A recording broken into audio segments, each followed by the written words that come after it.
You're on. All right, thank you. Can all hear me in the back? Thank you. Before I start, I want to introduce a gentleman here that his dad was a Marine on Santa Fe. And Don had contacted him through the internet and got a hold of the gentleman, and he made it a point to come from Washington to be at the meeting tonight. I introduced Bill Anderson. He's the son of the man that was a Marine on the ship. Glad to have you here tonight.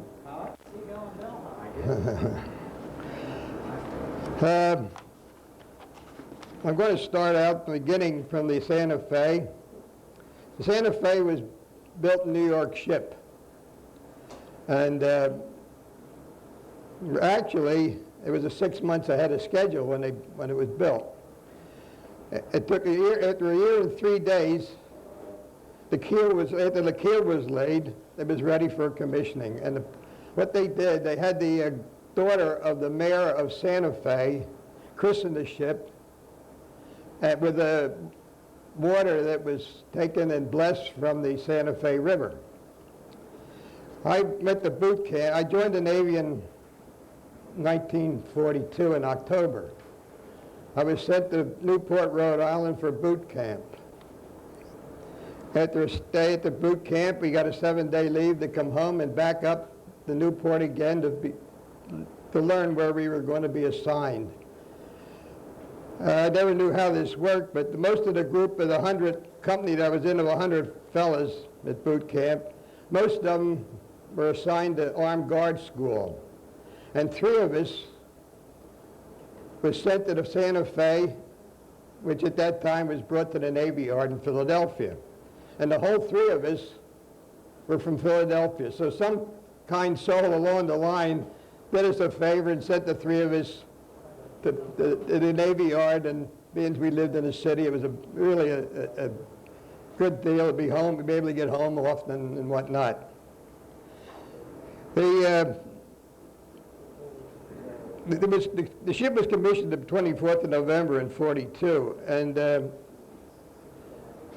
what we did when we came down to the Navy Yard, they put us in a receiving station, and as the ship, as they got like bunks and lockers and things to be put on, we were put on working parties and taken to the ship, and it was being installed by the yard workmen. The ship was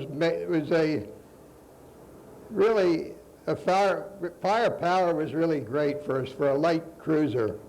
The Santa Fe had actually 12 6-inch guns, 12 5-inch, 40s and 20s, which is a lot of armament. And after we got the ship pretty well underway and out and fitted, we came from the receiving station. We were put, the bunks were there. We lived actually on the ship. When we got to the point where it was pretty well fitted, they sent us on a shakedown cruise down in the Chesapeake. We were down at Chesapeake almost a month. We had firing power with surface targets. We had airplanes pulling sleeves. We would fire at that, anything for practice. And we came back after the shakedown. We came back. We made a speed run out of the Chesapeake Bay into the Delaware Bay, and it was in February, and we had a pretty good storm, and the weather was cold. And we came up to Delaware and to the Navy Yard. They wouldn't let us pull into a dock because we were all loaded. The whole ship was ice, solid ice. And we had to chip ice to get that off before we could come alongside the dock. Once they kept us in the yard for 2 weeks to check things that needed to be repaired that we found wrong in the shakedown. And also they found that somebody had cut the cables in the 6-inch turrets. And what they figured, there was some saboteur people involved that were infiltrated in the Navy Yard as workers. And that kept us there 2 weeks, and we finally got that repaired, and we were ready to go through the canal and up to San Pedro, California. But before that, they put us between two piers, right opposite Christ Church on Delaware Avenue. And they ran a cable from one pier to the other under the ship. And that what they did that for was they call it degaussing the ship. What they did, they were changing the polarity of the ship so that when we got to the Pacific and ran into magnetic mines that we wouldn't attract them because we had opposite polarity. We went through the canal and up this, like I say, up to San Pedro, California. And we went from there, we went to Pearl Harbor. Every 2 days or 3 days we'd go out and practice firing again and come back in. In between we had Liberty in Honolulu. And we had to be back at 4 o'clock, and the uniform of the day in Honolulu and Pearl Harbor was whites and gas masked. So we went on one day when we came back from Liberty in Honolulu. We seen a tractor trailer there with a lot of foul weather gear on it. They were loading on the ship. It didn't take much to figure where we were going to go, which was our first operation with enemy islands, which was up to Aleutians. And on the way up, we hit quite a storm up there, and on the way up, and when we got up there, we went to this place called Adak, and that's where the ships all met. What we went up there for was the Salt Lake City, and that group that was up there had an engagement with a Japanese force in the Komandorski Islands. And relieving the Salt Lake, we were with the group up there that what we did, we patrolled all around the islands, and the Aleutian Islands were solid fog. Within 50 miles, every day was foggy. Until we got 50 miles south of the island, south of the Aleutians, it was clear as day, the water was smooth and everything. In fact, there was a lot of these blackfish that would be in the ocean there, and they were the same member as the whale family. And what would happen, the destroyers would pick them up on a sound gear, and they think they were submarines. So when we were up there a while, we left Adak and we went to the operation of Attu was started. We're going to land there, and the Japs were still at Attu and Kiska. We would go there and bomb a few times, and then back to Adak again and out again, until it was time for the landings, and we covered the landings. The Santa Fe was a ship that was mainly made for guarding carriers in the fleet and also mostly bombarding. That's why you'll see as we go along here that why we were covered so much ground in the Pacific, being moved from one point to the other. After Attu, they started getting ready for Kiska. We went and bombed there a couple times and came back, and then it's time for the landings. And there was an army outfit, I believe, landed there. And when they got there, there wasn't anybody there. The fires were still burning, but no Japs. About a week or 2 weeks before, we had a lot of contacts, submarine contacts. And what they figured, that they took the men off of there, the Japs took their people off by submarines. And then, as we patrolled south of the Aleutians, one night about midnight, General Quarters went. We went to General Quarters, and a lot of the other ships were firing away, but our captain said he wasn't going to fire. He had no pip, but they call on the screen, on a radar screen, and he wasn't going to fire. Those ships had old radar, but ours was fairly new, the latest radar that there was. And like I say, that what they called that, with all the ships firing and wasted a lot of ammunition, they were firing everything they could, and there was no target at all. But their radar didn't. What happened, they had what they called sea returns from the island of Sitka. And that was what they were picking up, but our newer radar didn't pick that up. But that was called the Battle of the Sitkan Pip. And so, what we usually do after an operation, we wind up back at Pearl Harbor again for a few days, and then we wait for orders again to go for somewhere else. Once we finished with the Aleutians and went back to Pearl, we were assigned to a new task force, which from now on, most of what I have to speak about are raids in the Pacific on different islands. And the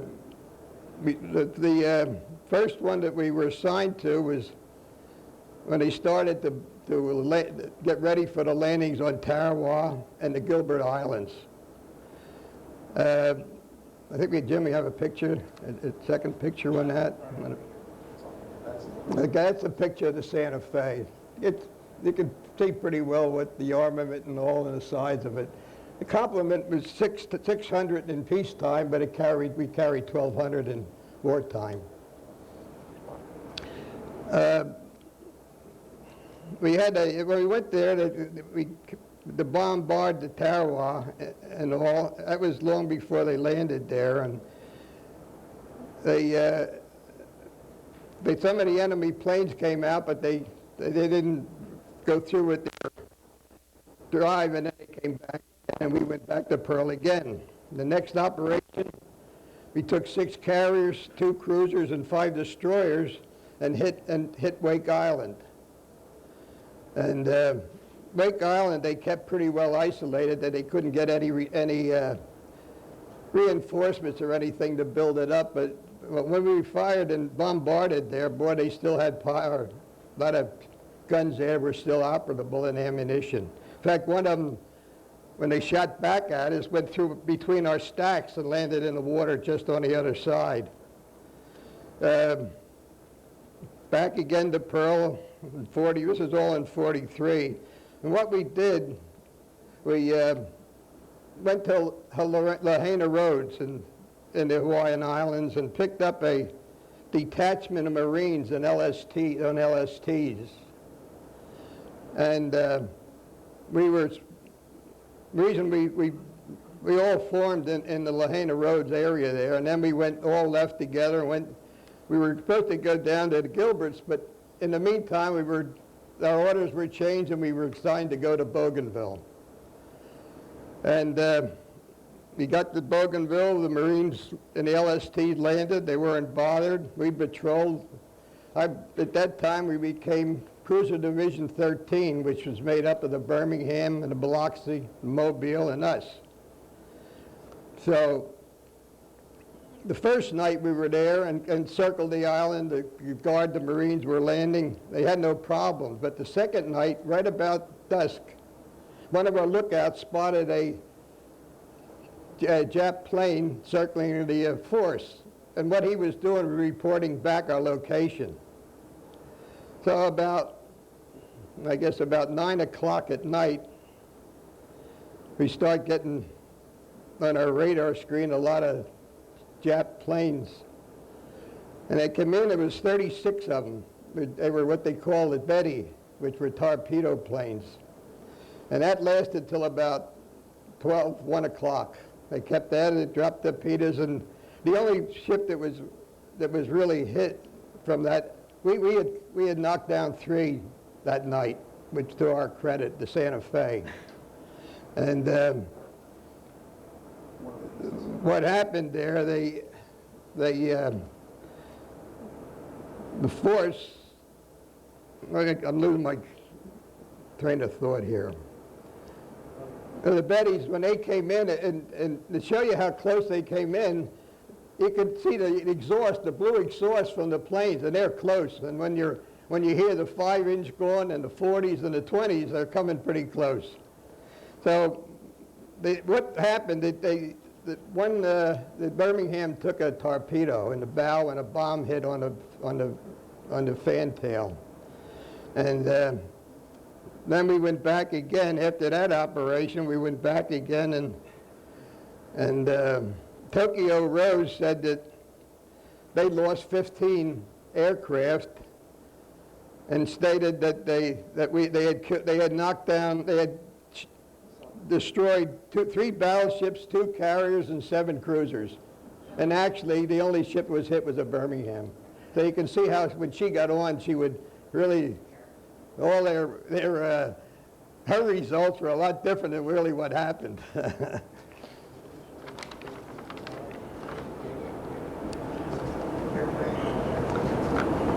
We went back to the Gilberts again and joined the force there. And we were bombarding. They had these concrete pillboxes on the beach. We had to knock some of them out because it kept the Marines from landing. And also, the Japs had captured 8-inch guns in Singapore. And they brought them there and put them on the Gilbert Islands. So we have what they call we carry 2 scout planes on our catapults on the hangar deck. And those were used for spotting. They would send the plane over the islands, and he would send back radio contact to tell us where the Marines would need firepower and whatnot. And while the one Kingfisher was up flying around, he came across the ammunition dump and bombed it, and really the whole thing went up. Scout planes they were interesting to watch. When they took off from a catapult, they were shot off. The pilot raced the engine, and then when he got a certain point, they let the catapult go, and he would take off from there. And then when they came back, the recovery was really something. Our ship would make a turn, and as the ship made a turn, it would make the water smooth. The Kingfisher come in, land on that smooth water, and at the same time, we had a crane on the back, and the crane would train it out, and then it had a rope affair with squares, and he had a hook on the bottom of the pontoon. He'd run up on that, and once he got hooked up on that, then the radioman gun in the back would grab the hook of the hoist of the crane, and that would pull the ship back up to the catapult. They did a lot of good spotting work on the islands for us. After the Gilbert's operation, we were assigned the next operation. We started with we joined Task Force 53, which was a carrier force, and it was ready for the Marshall Islands. Most of the time, we would cover the carriers, and the planes from the carriers would go and bomb these islands and soften them up for the Marines too. Then we returned to Pearl Harbor the 9th of December in '43. They put us in dry dock. And we had a scrape bottom. Ships like that, they would pick up barnacles on their keels and on their sides of the ship. And each division had a section from the main deck all the way to the keel to scrape and clean. And they put us on scaffolds. Wooden scaffold. I'm sure a lot of you have seen these scaffolds they painters use on buildings. And it was about 4 of us on the scaffold. And they asked volunteers that knew how to work these.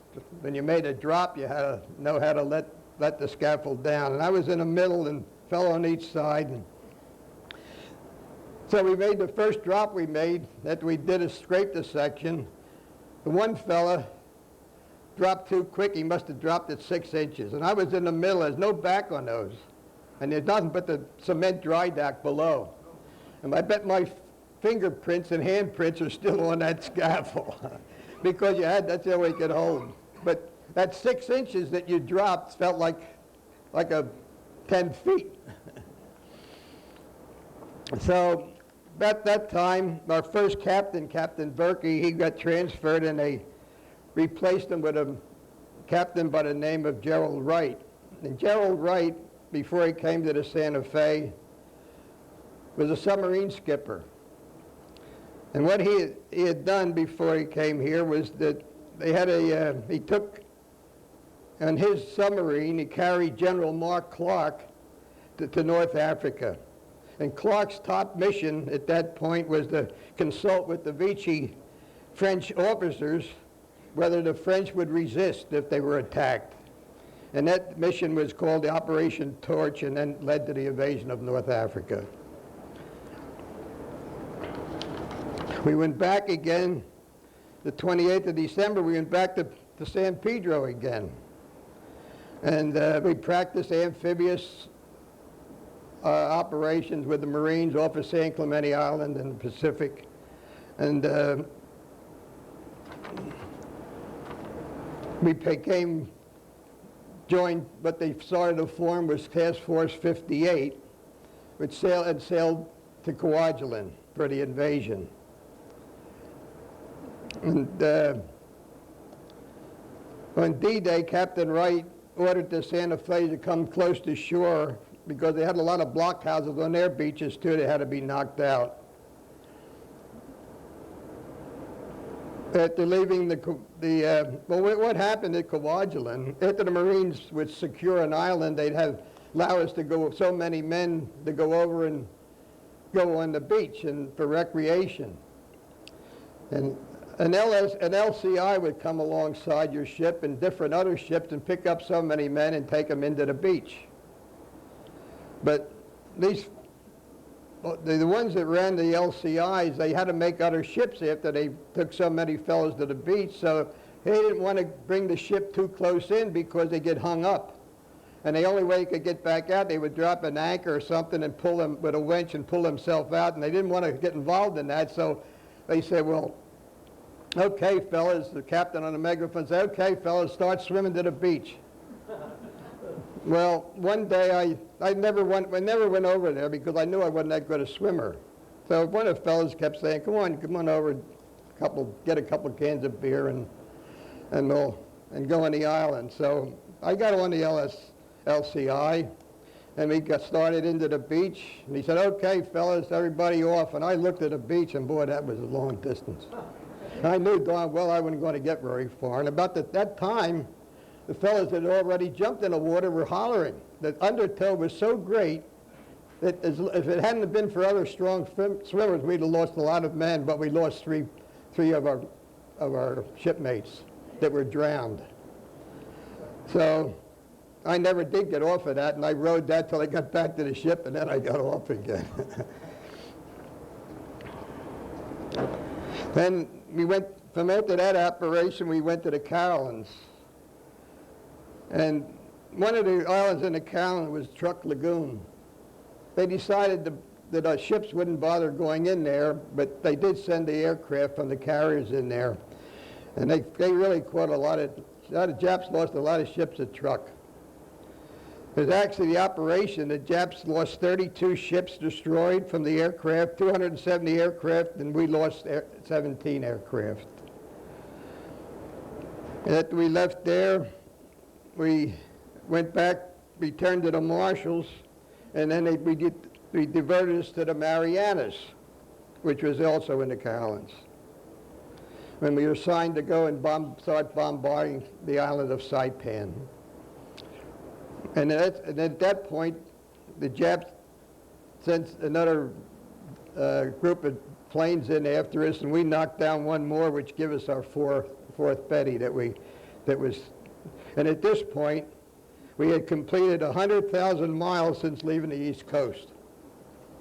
They could see how much from shifting from one area to the other, and they would detail us away from the main fleet, and the Cruiser Division 13, which we were, would be assigned another section into the Solomons, and you're running all over, and the Pacific is quite a big ocean.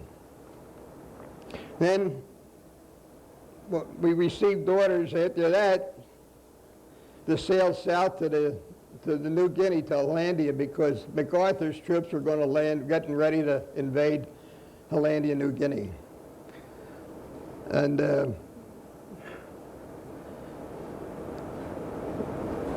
we had bombarded down there, getting ready for the Army to land down there. And then they sent us back again to Majuro, which was part of the Carolines. And we would go out every so many days and still practicing on planes, carrying sleeves to shoot at and whatnot. And that took us into, another thing I want to mention, the Santa Fe acquired the nickname of the Lucky Lady, that's what it was. And as we go along, you'll see, and it was Cruiser Division 13, and a lot of these dates happened on the 13th, so we couldn't have been too unlucky with 13, besides my birthday's on the 13th. From there, after we left New Guinea, we pulled out of Majuro in the Marshalls, and we started to make strikes. This was in 1944, daily on Saipan, Guam, and Tinian. In the 19th, we were sent to intercept a large Japanese force sent to destroy our fleet. The Santa Fe found itself really right in the middle of the first battle of the Philippine Sea. The wave of Japanese land and carrier planes came out after us. And our carrier planes, and you could intercepted them. You could see from the ship, you could watch the planes up with having dogfights with the Japs. And it's something you can very seldom see, and everybody experiences. It's really something to watch. And what they sent in was 400 planes. The Japs were heading to the fleet with 400 planes in our first battle of the Philippines. And our planes intercepted quite a few of them. But what fascinated me, and I don't know how you could really figure that this could happen, but always a one or two got by our planes and came in. They would come in low over the water, and all the ships in the fleet are firing. And he's still coming. But finally, one of the ships would get him, but you wondered why wasn't other ships in there hitting, hit from the other ships firing and all, but it always worked out. And that was later known as a Mariana's turkey shoot.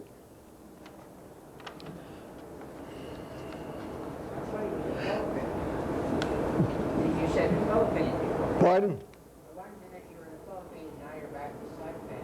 Well, that's what I'm trying to explain. They sent us back and forth, but we're not to the Philippines yet. Right, Jim? Right. Now I didn't think I brought that in yet as far as. They strikes on Saipan, Tinian, and Guam. And that's where this happened. That didn't happen at the Philippines. And the well, out of Saipan, and then back. and it back right. That's why there's a problem here, because they would shift us. They just detach us from the fleet, and we'd go to some other place and start. And maybe the rest of the fleet hadn't got to that point yet. We'll be in a forward group. We would be bombarding ahead of time and run into this. You also have to realize they were sent up to soften a lot of these islands months, almost like half a year before the actual invasion took place. And what happened, they knew when Admiral Mitchell sent these planes out to hit these Jap planes at the first battle of the Philippines, they knew that a lot of them would never make it back to their carriers because they wouldn't have enough fuel. And by the time they got back, it was dark. And that's when Admiral Mitchell broke the rule that we always kept in darkness, the fleet and everything. And what he did, he had all the ships in the fleet put their searchlights on. And that was unheard of because of the possibility of submarines being in the area, Jap submarines and whatnot. But a lot of them were wounded pilots, and a lot of their planes weren't too flyable. A lot of them landed in the water. We stayed around there 3 days picking up pilots. From that point, we were assigned, the 30th of June, the Santa Fe sailed 600 miles north to the Bonin Islands, which is part of that group up near Iwo Jima. And on the 4th of July in 1944, we shelled Iwo and Chichi-Jima at 19,000 yards. It ranges 19,000 yards to 16,000, and 70% of their airfields and hangars were knocked out. So again, when we went to Iwo, we bombarded Iwo a year almost before they landed there. So we sent our float plane up again to spot us for us. And while it's up, we were firing on the. We had bombarded the airfield, but 3 Jap Zeros took off, and they started chasing our float plane. And their speed was so powerful, they went right past our slow float plane, and as that one went by, our radioman gunner on the float plane opened his machine gun and he knocked one of the Zeros down, which only happened twice in a war that a float plane had done that.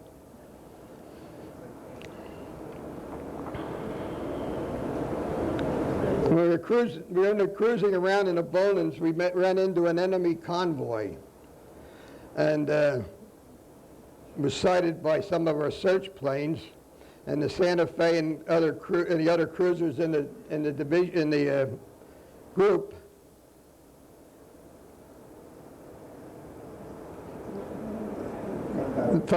came across a destroyer at the same time, and that was the destroyer Matsu, which was sunk. And we had credit for sinking that and then we returned to Eniwetok again for a 42-day cruise with 450 miles per day.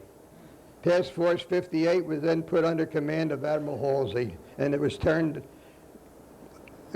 named Task Force 38. And the Japs thought between 58 and the 2 task forces, they thought there were 2 forces, but it was actually the same force. They just changed the number of it.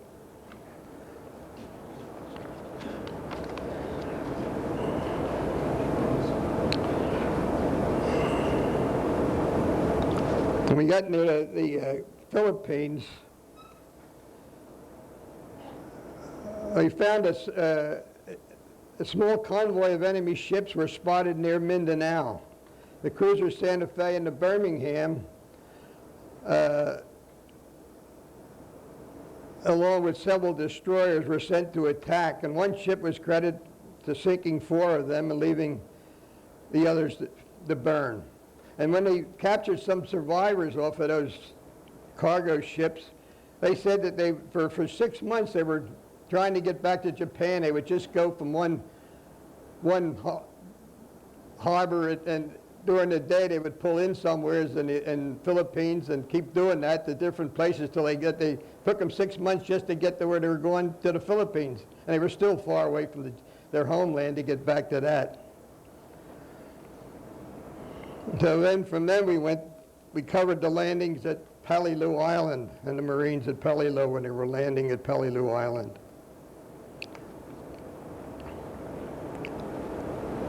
Before the troops could go ashore at the Philippines, they had to knock out 200 Jap airfields, got to be neutralized, so that the troops wouldn't be, their planes wouldn't interfere with our landings. And then on the 6th of October, we would Santa Fe sortie to Okinawa and bombard Okinawa for 4 days. And this isn't when the Marines landed there. It was just that we had bombarded to start this. Like I say, we would go there long before the invasion took place just to soften them up. And then we were sent to Formosa to hit it. We hit Formosa, and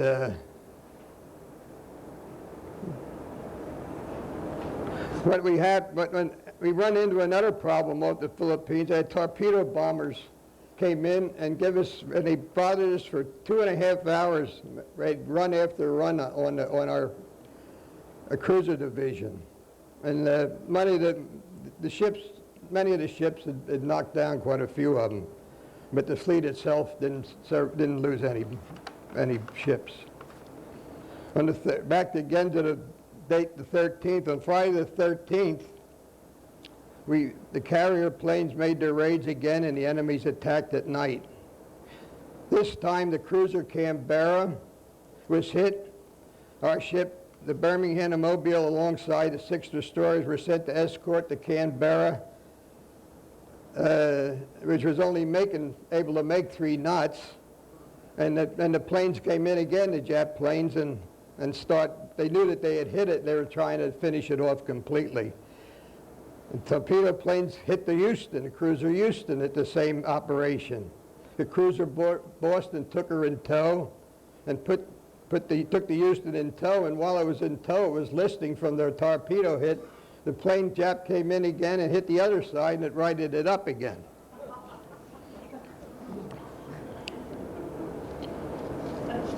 So what happened, Halsey decided that we were going to detach us and use us as a bait force to draw the Jap fleet out of Japan.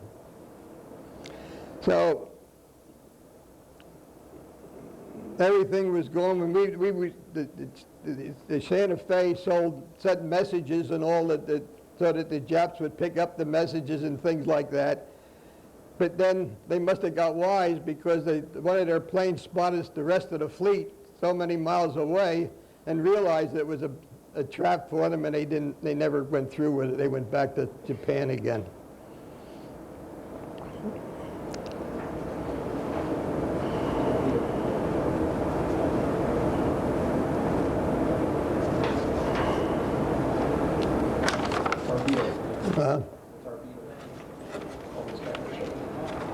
Oh, okay. Yeah, one of the torpedo planes, it headed for our ship, and he dropped this torpedo, and it went in the wake and exploded in our wake. But with the maneuvering and whatnot, they dodged it. But we hit the plane was coming in at us, and it caught fire and flew across the bow, and there was 2 Marines on the 20 miller on the bow, and both of them got burned pretty well from that's how low they came over, those 2 men on the bow, and landed in the water.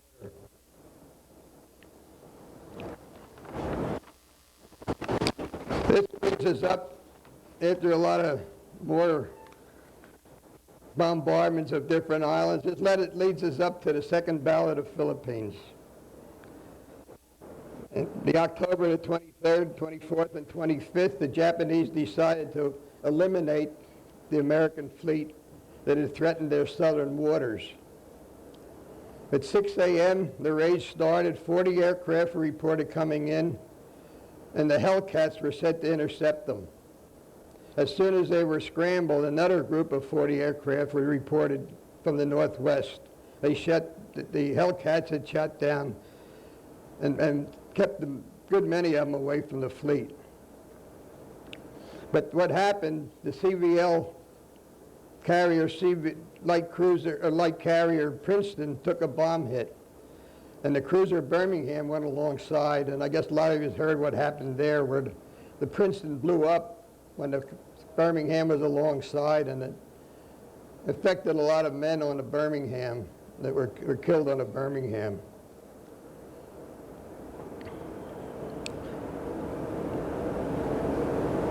The 3 bombers and the torpedo plane attacked the Santa Fe, and all batteries opened up, and the ship zigzagged evasively, and no hits were made, luckily. And Admiral Halsey decided to leave San Bernardino Strait, lightly protected. He attacked the larger force group in the north. Santa Fe sailed north, and the planes had found the Jap fleet, and the planes had really knocked a lot of the ships and had them dead in the water. So when we got to the point where these ships were dead in the water, the one ship that we came across was a cruiser, and the other was a carrier that we sunk. The carrier was dead in the water, but the cruiser Division 13 had been told to go in, and we hit that, and it finally rolled over and sank. By the time we got to the cruiser, it was nighttime. it got dark. And we were firing armor-piercing, an awful lot of rounds, and they couldn't figure by the, armor-piercing would really penetrate their steel and whatnot on their ships, and nothing was happening. So the admiral we had aboard at the time suggested that the other cruisers lay back and we would go in and fire ourselves at the cruiser. And those ships that stayed back, the Mobile and Biloxi, they fired star shells behind the cruiser. Star shells is almost like fireworks and whatnot. And it landed, the star shell landed behind and silhouetted the cruiser, and then we went in and fired, and finally one of our armor-piercing hit their magazine and it blew up.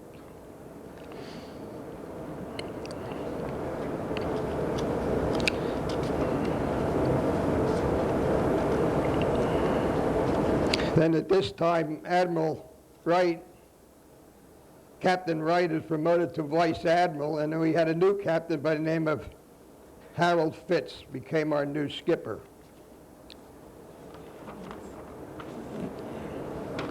In November, the Santa Fe Task Group sailed through heavily mined waters near Leyte. Halsey expected a Jap naval thrust in the area, and the group continued to plaster the Philippines. That's at this point, it was on the 3rd of November of 44, the planes were sent to bomb Manila. And at this time is the first time that we came across the kamikazes, which were the Jap suicide planes. And when they would come in, we would watch them, pick them up as a dot. All you'd see was a dot in the sky, and everybody kept watching. As soon as that dot got bigger, you know he was coming down. And they were brought, the suicide pilots were brought out by another pilot that led a group of them to the target.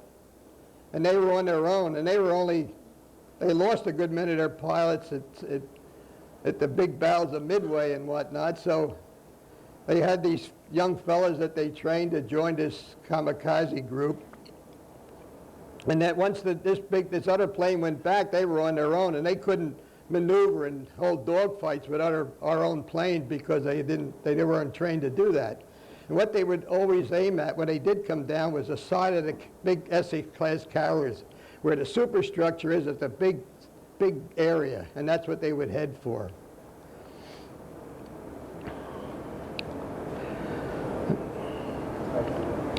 And then what we would do when we would go into an area, we would go on an operation, we would be fueled by tankers.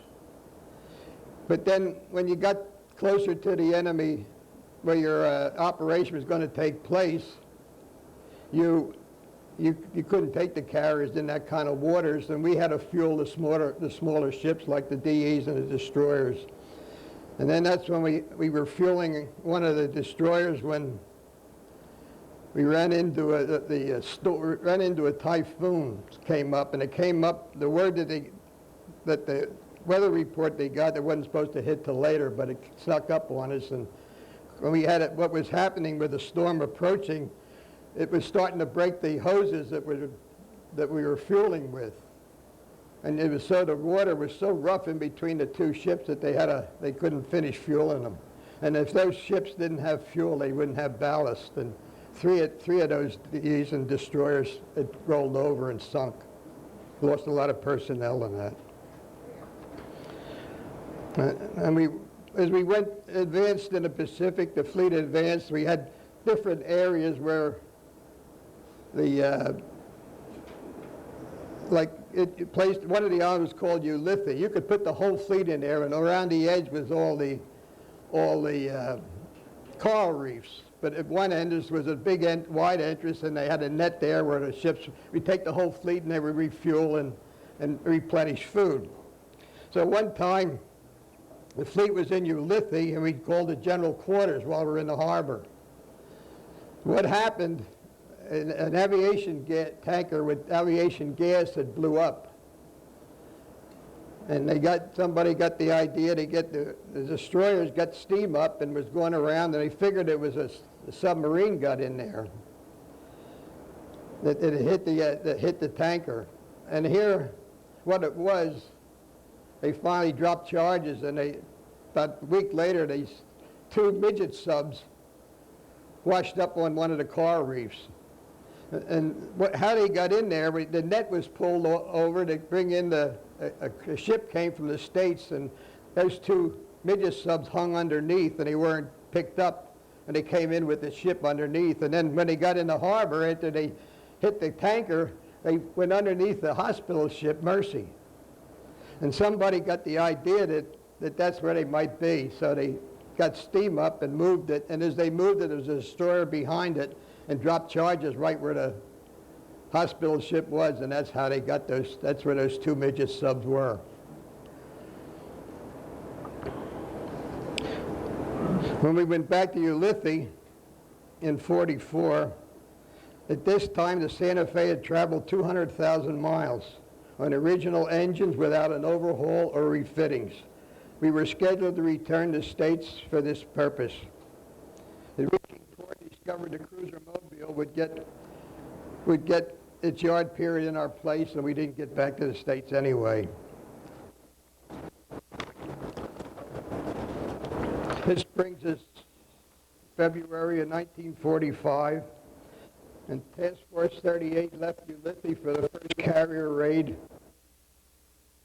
on Tokyo since Doolittle raid of '42. The 18th, the Santa Fe ordered to temporarily leave the task force to support the invasion of Iwo Jima.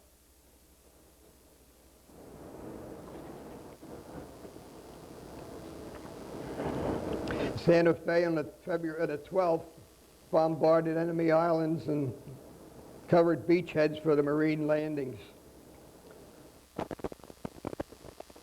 And we had a spotter from the from a Marine group that was landing on the island, and he was up spotting for us in the Marine, in one of our float planes, and he was in a rear gunner's seat.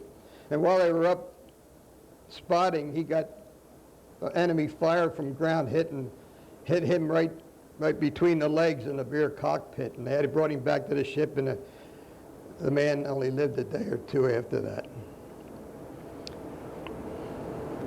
The target that we were assigned for the afternoon was this Mount Suribachi, which was a lot of snipers in there, and they had that, I guess you read where that was all like a big city in itself in there that the Japs had.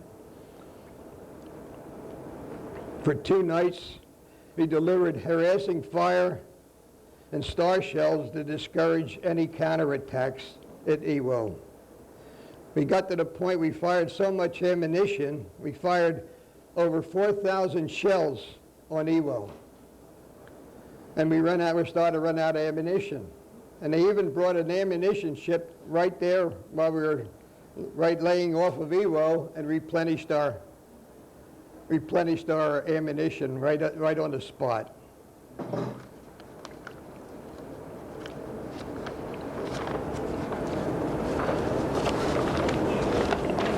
So after the Iwo landings,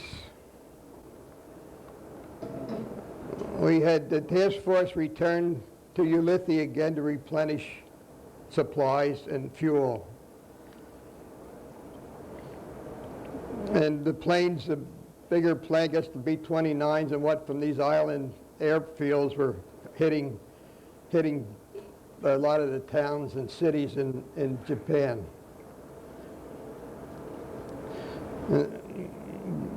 What was happening here, one morning we were ready to eat morning chow, and we were called to general quarters. And what had happened was a low overcast day, and a Jap plane dropped out of the clouds, came down over the carrier Franklin, dropped 2 bombs, one in the forward hangar deck and one in the after hangar deck. So at that point, all their ammunition that were on the planes were already loaded to take off. It was all loaded. They were loaded on their wings with bombs and whatnot, and it caused a big fire on the Franklin. The captain had turned so that the wind would take it away from the superstructure. And just came from the States, and they had the new rocket called the Tiny Tim rocket. And when the fire got to the point, they were mounted on the aircraft, the heat and everything set those off, and like if you would throw a stone as a kid on the water, it would skim. That's what these were doing when the fire would set them off. They would skim along the water. So at that point, the Santa Fe had orders to go alongside it. Franklin was dead in the water. The captain was Captain Fitz. When we got the orders to go alongside, everybody on the ship related back to what happened to the Birmingham and the Princeton. Franklin was a much bigger Essex-class carrier, more ammunition, more aviation gas and everything.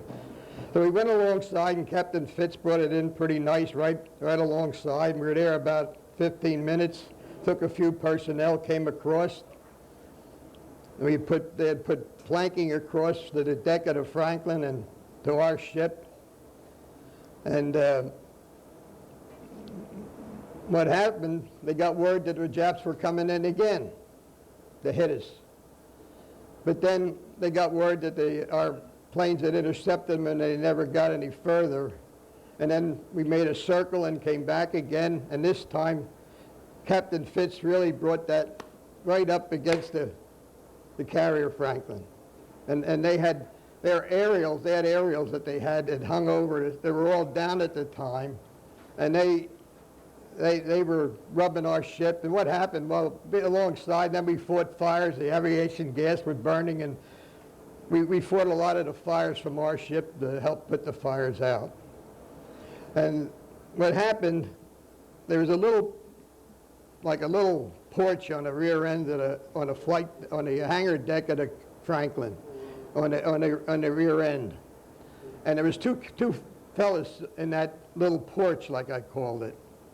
So the fellas on our ship say, "Come on, jump." Well, one kid says, "I can't swim." And the other kid, he told them both, he said, "Jump in." And the fellow on the ship says, "Go ahead, I'll jump in after you." You know, you got to get off of there because you could see the flames coming towards that little porch from the hangar deck. So the one kid jumped and was saved. The other kid stayed there. He wouldn't jump, and he burnt to death.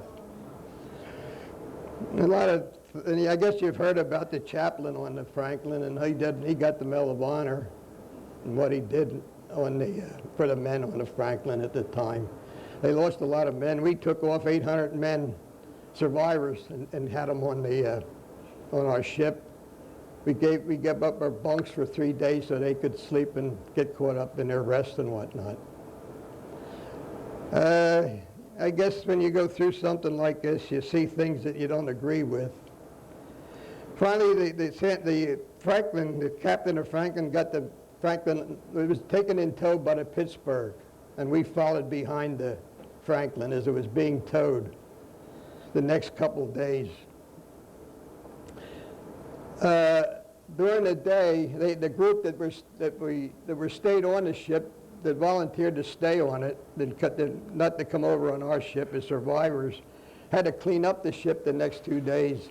And a lot of those fellas that were killed on the Franklin were still in their life jackets, and they had to get rid of them and clean the ship up, and they just pushed them over the side. And our ship with the survivors on behind the Franklin saw all this, knew that their buddies were going by. I thought they at least could have done that at nighttime, that these fellas didn't have to see that. But that's something that I didn't agree with. Finally,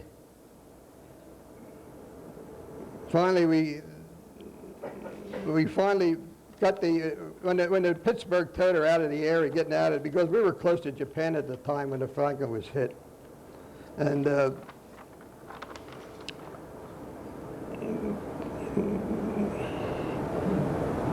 this operator, we finally took her in, then they sent out a seagoing tug, and that took the Franklin back to Ulithi again. And Admiral Nimitz was commander-in-chief of the fleet that sent a message, and it said, "It is evident that the return of the Franklin to port," and as you know, the captain brought that all around the Brooklyn Navy Yard. And then the report that the message that Admiral Nimitz gave was as evidence that the return of Franklin to port required skill and courage of the highest degree of the part of those who participated. The officers and men who returned to the Franklin and the officers and the men of the Santa Fe who rendered invaluable assistance have set a high standard of seamanship, courage, devotion to duty, which will always be an inspiration to the fleet. Well done to all hands. Returned to Pearl Harbor, Santa Fe, returned to Pearl Harbor, and we were sent back to the Long Beach Naval Base, arriving the 10th of April. And when we got into Long Beach Naval Shipyard, we pulled alongside the dock. As we pulled alongside the dock, Dinah Shore greeted the ship over a loudspeaking, saying, "Hiya, fellas, welcome home," and then sang, "Oh, what a beautiful morning." And all the time I was in the service and on the Santa Fe, my dad knew where I was pretty near the whole time. But first, we had a code between us that the first time I did this, I sent home and said that I wish at this point, I wish I was back at McClure School. I was in my elementary school that I went to in Philadelphia. And what he figured, my dad figured out that we were in the Marshall Islands because the elementary school was at Hunting Park and Marshall Street. And that's how, and from time to time I would figure out something like that would work, that he knew all the time where I was. We came back, then we came back to the Long Beach Naval Shipyard. The ship, half the ship got leave to come home, the 30-day leave. And when we came back, the other half went on leave. We came back. The yard period the ship was all refitted again with new radar and anything else that had to be repaired, and we started out to the Pacific again. What I forgot to mention in the beginning, the nucleus crew of the Santa Fe were all experienced sailors. They were fellas that were on the ships that were sunk at Savo Island, the Quincy, the Astoria, and the Vincennes. And those fellas were assigned to the Santa Fe. We were like the boots, we were the young recruits on there. But when we went through the equator, I guess fellas more or less had a chip on their shoulder. In the first place, they didn't figure they should go out again after they went through what they did at the Battle of Savo Island. But the Navy had other things for them to do, I guess. So when we went across the equator, they really give us a beating. They made these shillelaghs out of canvas. And the canvas they filled with sand and water, and then they sewed them up and it made it real hard. And they made us, the day of the initiation, we had to crawl around our hands and knees on the main deck. And as you went by, they would hit you with those. A lot of fellows were hurt when that happened, and I was black and blue for 2 weeks after that. One of the worst beatings I ever had. And the wind up at the end of the day, of course, you went through King Neptune's court, through the barber, and he cut half your hair off, and the doctor, and all this bit. And the last thing was a chute made out of canvas. And he had a crawl chute at the end of the day, crawl chute through that chute. And that was the last thing you did. But they saved the garbage for 2 days, and we had to crawl. They got you in the middle, they'd roll you over in it. It's just your clothes and all, you might as well forget and got rid of them. But after that, the captain didn't allow this anymore. So the war started. The war was still on when we left the Long Beach Naval Shipyard to go back to the Pacific again, but they seemed to have word that they thought the Japs were going to give up. So we just circled around until we got orders and the war was over and the bombs were dropped in Japan, and we were assigned to, the cruiser division was assigned, we had an admiral aboard, and what they did, we started from the lowest naval station in Japan, which was in Sasebo, and we stopped at all Navy shipyards in Japan all the way up to Kyushu. And what had to happen, the admiral, Jap admiral in charge of the Navy Yard had to come out to our ship and to the admiral that we had, he had to sign surrender papers. And then after that, we went back on that. At that time, we're starting to bring fellows, we're starting to come home. We headed back for the States again, and everybody, we would always take passengers that were had enough time, that were eligible for discharge and back to the States. And I got discharged in San Francisco. They took us to Bainbridge, Maryland for discharge for the Navy. And all in all, it's an experience. We were lucky the ship, you can see that why it was called the Lucky Lady. And all in all, we didn't lose. The only men we lost was those 3 that drowned. And to be in all those operations and not really have anything serious happen to your fish, you have to figure you were fortunate. And it's an experience you can't never ever happen again. And I stayed on there the whole time on that one ship. And before I close here, I want to read a poem which was called The Lucky Lady. It was written by one of my shipmates' wives after the war. It said the day she was christened, she was not a lady, but already was a grand and glorious grown-up lady. She wore the budding, and to make her dressed, only water from the Santa Fe River that was specially blessed. With a simple ceremony, she was named Santa Fe, but a beautiful light as she slid down the ways. Beautiful sight as she slid down the ways. The name Lucky Lady she earned with her crew, those men that she thought of as her boys in blue. Her captains, Berkey, Wright, Fitz, and Freeman too, she also considered her boys in blue. She loved them all as a mother should, and worried as they fought bravely, but she knew they would. She smiled when they were happy and wept when they were sad. She learned as they did to take the good with the bad and went to the Aleutians in the deep freeze, and after those battles left for the South Seas, where she fought more battles and fought them well, and many a time it was just plain hell. As when she aided the Franklin, a sister in distress, situation bad, in fact, a hell of a mess. Then after all this, she left for Japan, for occupation there where it all began. She finally returned stateside as a well-earned rest, knowing she had and her boys had done their best. You are gone now, dear lady, but we won't forget you. Well done, and thank you from your boys in blue.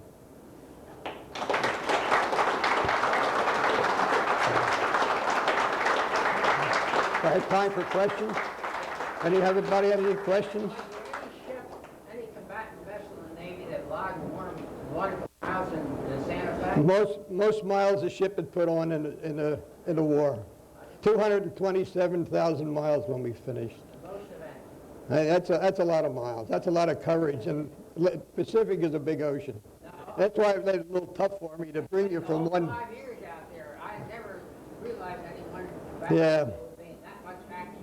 Yeah, and that's all on the boilers and all that. They repaired a boiler, but they didn't repair any of the engine. They overhauled the boiler. That's the only thing they did in all that time. It's a lot of miles. That's why it's hard for me because we didn't stay with the fleet, and that's all we did. They had to take the cruiser division, send us here, send us there, send us to this up, and we did this before the Marines landed. Describe the action where the Franklin casualty, you aided that. You didn't quite make it clear, I have to refresh my memory, whether it was above Okinawa, near Okinawa or Iwo Jima. Where was that action? No, Okinawa. Yeah, you didn't come out too much specifically. I didn't come out with Okinawa. well, because we had bombarded Okinawa long before they landed, and I guess I didn't mention that. But after the Franklin episode, our whole side was messed up pretty bad. And then they sent us, the captain got on his loudspeaker and said, we're finally going home, back to the States. Well, we get about the day out of there, and the announcement on the loudspeaker says, well, fellas, we're not going back. It was an April Fool joke. I was in the mess hall with other fellas. We just took our food and dumped it in. And after all these, every operation you were planning, that was your last, you were going home. After the next, no, the captain would say, we got our belly full of beads and bullets and we're going again. And that kept going, and we never got back. So finally, after the Franklin, we were assigned to go back. But then those two officers were new officers on the ship, and the captain put them in a brig for a week. That wasn't right to do that, because we had been out there all the whole war, and then to have somebody say, it's an April Fool's joke, you're not going home. That wasn't very funny. But we were near, okay, that happened near, it happened near Japan where the Franklin got hit. We weren't far from there at all. And then also, at one time, they took the whole fleet into the South China Sea. And Tokyo Rose said, they didn't know we were in there because we kept silence on radio silence, because they thought that they had some Jap ships down in Saigon, Indochina. When we got down there, there wasn't any there. But then she found out we were there in the China Sea. She said, the fleet will never get out of there. So we came out between the Philippines and Formosa, single file, and came out as easy as we went in. Any other questions? Sir? What was your duty on this? I was assigned, when I got there, in Philadelphia, they assigned us to division. I was assigned to the F Division, which was fire control. I was taken from that and assigned to what they call the gunner's gang. The man over me was a warrant gunnery officer. And I got a job running the Armory. I had a second class over me and a first class, but you never saw those. I had the reign of the whole thing. And another thing I want to bring up, that's the last thing I'll bring up on this. My job as attached to the Armory was when a tanker came alongside or a destroyer or whatever, I was assigned they announced the line throwing detail come to the main deck. I went up on the main deck, I took another fellow with me, and we had a line throwing gun. The line throwing gun had a brass projectile about that long, and in the end we had a ball, a coil of rope that we put onto a peg, a wooden peg that had a slot in it, and that's how you started, and you wound around and back up until you had like a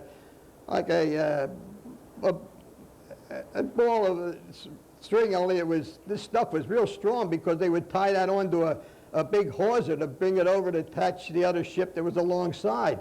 And then as the ship came in, you got used to fire it. You had to fire with the wind, so that it carried that onto the bow of that other ship, and they would grab that and put their hawsers and whatnot on that. And once in a while, if I did it, I'd miss. And the fellas were watching me on our ship, but really work on me. But then the fellow was with me. He had the hold of the line in that ball. And he pulled the peg out when I told him. And then when I figured enough of it went across the bow of the other ship, he would squeeze that, and that would stop it. And then eventually that ship would send that back, and we had to dry them out before we wrapped them again. Interesting. Any other questions? The first battle you mentioned, you said 36 torpedo planes came out from Japan. What happened in that battle? That was the one off of Bougainville. That was when I found that Japanese plane that spotted it. From about 9 o'clock to about midnight, I guess, one after the other. And there was a rumor that we were hit with one of the torpedoes, but it was a dud. And when they scraped bottom, they found a dent that they thought might have been where it had hit.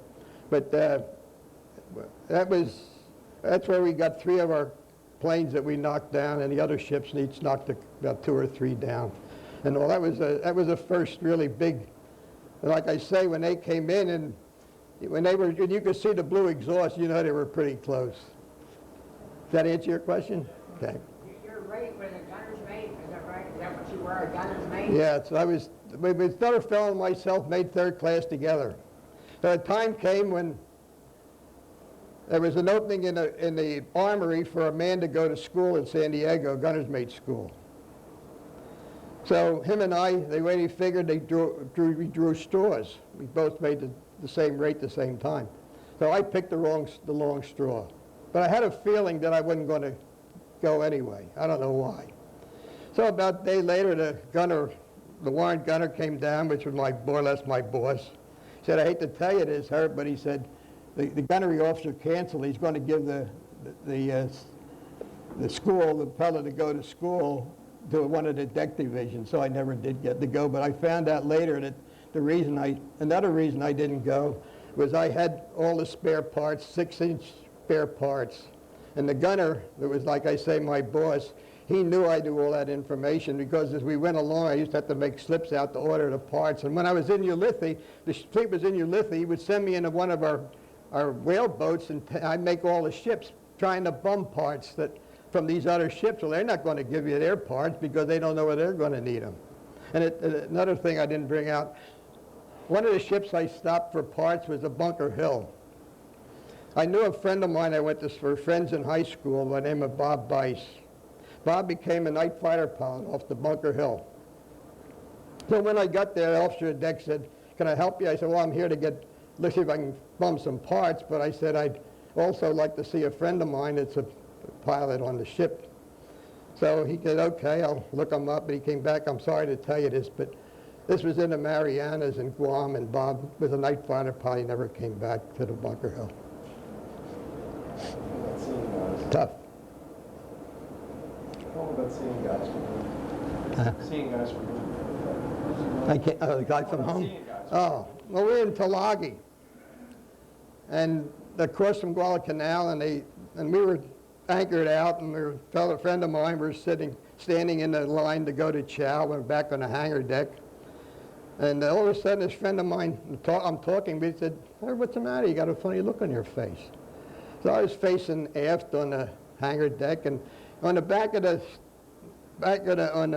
ship, they welded a ladder somebody could come up the ladder if they had to for some reason. And here a PT boat tied up there. And the reason the PT boat tied up there, it was going to take